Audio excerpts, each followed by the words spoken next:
কোটি কোটি টাকা। কয়েক বছর আগেও যদি একটু পিছনে ফিরে যাই, এই শব্দটা শুনলেই মনে পড়তো পার্থ চট্টোপাধ্যায় কাণ্ড।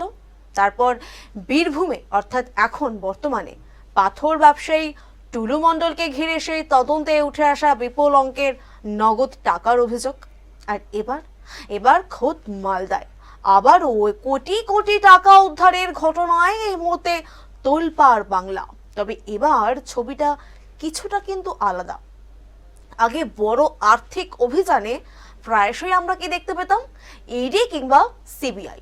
আর এবার নিষিদ্ধ কফ সিরাপ পাচার মামলার তদন্তে বড় অভিযানের দাবি করছে রাজ্য পুলিশ। পুলিশ সূত্রে জানা গিয়েছে, দক্ষিণ দিনাজপুরের প্রায় ১৫০০ বোতল নিষিদ্ধ কফ সিরাপ উদ্ধারের তদন্ত থেকেই মিলেছিল বড় সূত্র। আর সেই সূত্র ধরেই মঙ্গলবাড়ি এলাকায় একটি ভাড়া ফ্ল্যাটে হানা দেয় পুলিশ।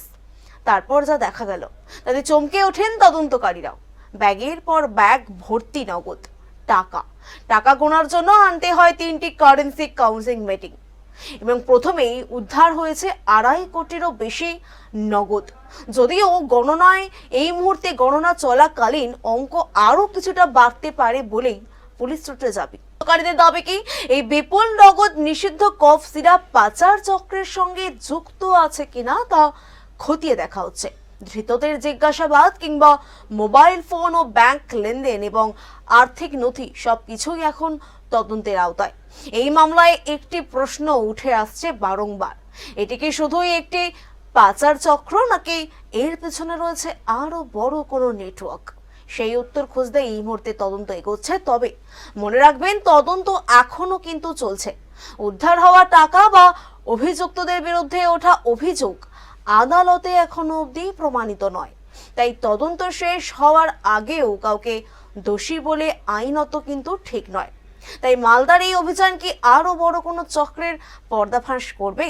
উদ্ধার হওয়া টাকা কি চূড়ান্ত অঙ্ক ঠিক কোথায় গিয়ে দাঁড়াবে? আর তদন্তের সামনে আসবে কি সেই তথ্য? এখন সেদিকেই নজর রয়েছে গোটা রাজ্যের।